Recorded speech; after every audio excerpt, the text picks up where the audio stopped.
You are not as self-aware as you think you are. The biggest obstacle in your life is not lack of talent, money, time, or opportunity. It's the quiet voice inside you that whispers, "I deserve more," before you've earned it. The voice that gets offended when ignored, defensive when criticized, restless when not praised. Think about it honestly. How many times have you sabotaged progress because your pride was bruised? How many opportunities have slipped away because you needed recognition more than growth? How many times have you confused confidence with arrogance, ambition with entitlement, self-belief with self-obsession? Most people don't fail because they aim too low. They fail because they think they're already special, and that belief feels good until it quietly destroys everything you could have become. Right now, you are either building something meaningful or you are protecting an image. You cannot do both. This story is about that invisible enemy, the one that shows up before success, during success, and especially after success. The one that convinces you that the rules don't apply to you. The one that feels like confidence but behaves like poison. If you stay with this, you'll learn how to spot that enemy early, how to weaken it daily, and how to turn humility into an unfair advantage. If you don't, you'll keep wondering why progress feels harder than it should. Most people meet this enemy long before they realize it has a name. It usually appears at the beginning, when ambition first wakes up. You're young, hungry, and impatient. You feel different, smarter, more capable. You look around and think, why aren't I further ahead already? You haven't built much yet, but in your mind, you've already arrived. This is the dangerous phase where imagination outruns discipline, where talking feels like doing, where potential feels like achievement. You start chasing recognition instead of mastery. You want the title before the skill, the audience before the work, the reward before the sacrifice. And without realizing it, you stop being a student. When ego takes control early, it whispers seductive lies. It tells you that learning from others is beneath you, that asking questions makes you look weak, that patience is for people who aren't gifted like you. So you rush. You skip steps. You ignore feedback. And when things don't work out, you don't adjust. You blame. The system is rigged. People don't recognize talent. You're surrounded by idiots. But here's the truth most people avoid. At the beginning, you don't need confidence. You need humility. Confidence without skill is just noise. Humility keeps you alive long enough to build something real. The most dangerous thing for someone with potential is early praise, because it makes you fall in love with being seen instead of becoming good. There's a reason the most effective learners in the world move quietly. They don't announce what they're going to do. They don't need validation for every step. They are too busy improving to perform confidence for others. Ego at this stage wants to be noticed. Discipline wants to be effective, and only one of those builds a future. But suppose you survive this phase. Suppose you put in the work. Suppose something finally starts to work. This is where the enemy changes its costume. Now you're not imagining success. You've tasted it. People know your name. Your opinions carry weight. Your presence gets respect. And slowly, subtly, the rules begin to bend in your mind. You stop listening as carefully as you used to. You interrupt more. You explain more than you ask. You protect your reputation instead of your integrity. Criticism starts to feel like an attack. Disagreement feels like disrespect. You're no longer obsessed with getting better. You're obsessed with staying on top. And this is where many talented people collapse. Because ego doesn't just want success. It wants permanence. It wants control. It wants immunity from mistakes. But life doesn't work that way. Success is rented, and the rent is due every day. The moment you believe you've earned the right to relax your standards, you begin decaying. The moment you believe your past work excuses present laziness, you fall behind. The moment you believe your name is more important than your craft, the craft abandons you. History is full of people who reached the top and then forgot what got them there.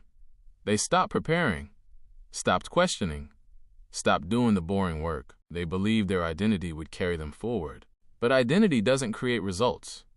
Action does. The higher you rise, the more discipline you need, not less. Yet ego insists on the opposite. It says you've earned this. You're different now. You don't need to prove yourself anymore. That belief is the beginning of the fall. And when the fall comes, ego doesn't soften the landing. It makes it worse. Failure, when ego is involved, feels personal. It feels humiliating. It feels like the world is watching you lose what you once had. So instead of learning, you hide. Instead of adapting, you defend. Instead of rebuilding, you cling to the past. You start telling stories about how things used to be. You blame timing, luck, politics, or betrayal. Anything except the truth. The truth is uncomfortable, but simple. You stop doing the work that made you exceptional. The irony is brutal. The same ego that pushed you forward now prevents you from starting over. Because starting over requires humility. And humility feels like death to the ego. But here is the secret most people never learn. Humility is not weakness. It is clarity. It is the ability to see yourself accurately, not as a hero, not as a victim, but as a work in progress. The strongest people in the world are not obsessed with how they appear. They are obsessed with what they can control. They don't need to win every argument. They don't need to be admired by everyone. They don't need constant reassurance that they matter. They let the work speak. There's a quiet confidence that comes from knowing you are improving daily. That confidence doesn't announce itself. It doesn't argue. It doesn't demand attention. It shows up prepared. It listens more than it talks. It accepts criticism without collapsing. And it understands something ego never will. Being right is far less important than getting better. The real danger of ego is not arrogance. It's blindness. Ego blinds you to your weaknesses, blinds you to changing conditions, blinds you to the fact that the world doesn't owe you anything. And the moment reality disagrees with your self-image, ego chooses denial over growth. But there is another way to live. Imagine waking up every day focused on one thing only. What can I do better today than yesterday? No applause required. No shortcuts. No comparison. Just quiet progress. Imagine being so grounded in your process that praise doesn't inflate you and criticism doesn't destroy you. Imagine being able to lose without losing yourself, to succeed without becoming insufferable. That state is not passive. It is powerful, because when ego steps aside, learning accelerates. Relationships improve. Decision-making sharpens. You stop wasting energy protecting an image and start investing energy building substance. And slowly, something interesting happens. You become dangerous, not because you're loud, but because you're consistent. Not because you claim greatness, but because you're willing to earn it again and again. This mindset doesn't just protect you from failure. It makes failure useful. When ego is absent, mistakes are data. Feedback is information. Setbacks are temporary. You no longer fear looking foolish, so you try more things. You no longer fear being wrong, so you learn faster. You no longer fear starting small, so you build something big. The paradox is this: the less you care about being seen as important, the way you keep ego under control is not through self-hatred or false modesty. It's through structure, through systems that quietly remind you who you are and what matters. One of the most powerful tools is learning to separate yourself from outcomes. Your job is not to be impressive. Your job is to show up, do the work, and let results happen when they happen. When you attach your identity to success, you become fragile. Every win inflates you. Every loss shatters you. But when you attach your identity to effort, you become stable. You can win without arrogance. You can lose without collapse. This shift sounds subtle, but it changes everything. Think about the people you respect most, the ones who last. They are not frantic. They are not constantly reminding others of their value. They have standards. They have routines. They have a quiet seriousness about improvement. They understand that mastery is boring from the outside. Repetition, refinement, patience. Day after day of doing things that don't look impressive yet. Ego hates boredom. Ego wants drama. Ego wants shortcuts and grand gestures. But real progress happens when no one is watching. Another discipline that weakens ego is choosing long-term reputation over short-term validation. That means saying no when applause is easy, but integrity is at risk. It means resisting the urge to respond to every insult, every provocation, every misunderstanding. Not every battle deserves your energy. Not every opinion deserves your response. Silence, used correctly, is not weakness. It is restraint. When you stop needing to prove yourself, people start paying attention. When you stop trying to look powerful, you actually become powerful. There is also a hidden strength in placing yourself under authority. Learning from people who know more than you, allowing systems, mentors, and feedback to shape you. Ego wants to be the smartest person in the room. Growth requires you to be the most curious. As soon as you believe you have nothing left to learn, life finds a way to teach you brutally. And then there is the final test, the one few people talk about. What happens when everything collapses? When status disappears? When momentum is gone? When you are forced to start again from a lower place? This is where ego does the most damage, or where it finally dies. Some people refuse to rebuild. They would rather live in memories than face humility. They become bitter, resentful, frozen in time. Others accept the reset. They strip away titles. They strip away excuses. They ask, what still matters?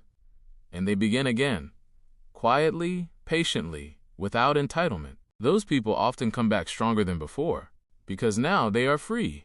Free from image, free from expectation, free from the need to be anything other than effective. They don't rush. They don't announce. They don't compare. They understand that life is not a single climb upward. It is cycles of building, losing, and rebuilding, each time with more wisdom. At this stage, humility is no longer something you force. It becomes natural. You respect time. You respect effort. You respect the process. And most importantly, you respect reality. Reality does not care who you think you are. It only responds to what you consistently do. That understanding brings peace. You stop pretending. You stop posturing. You stop chasing approval. You work. You improve. You adapt. And slowly your life begins to feel lighter. Not easier, but clearer. Now here is how this translates into daily action. Every morning, remind yourself that today is about execution, not recognition. Ask one simple question. What deserves my attention right now? When you succeed, don't celebrate excessively. Note what worked. Then return to the process. When you fail, don't dramatize it. Extract the lesson. Then adjust. Speak less about what you plan to do. Do more quietly. Seek feedback from people who are honest, not flattering. Thank them even when it stings. Put yourself in positions where you are slightly uncomfortable, where learning is required. Comfort feeds ego. Challenge feeds growth. Measure progress in weeks and months, not hours and days. Urgency creates panic. Patience creates power. And remember this, above all else, you are not as good as your best moment. You are not as bad as your worst one. You are what you repeatedly choose to practice. When ego stops running your life, ambition doesn't disappear. It becomes disciplined, focused, sustainable. You stop trying to look successful and start becoming effective. And that is when things begin to compound, quietly, relentlessly, in your favor. The enemy never fully leaves, but it no longer controls you, and that is how you win.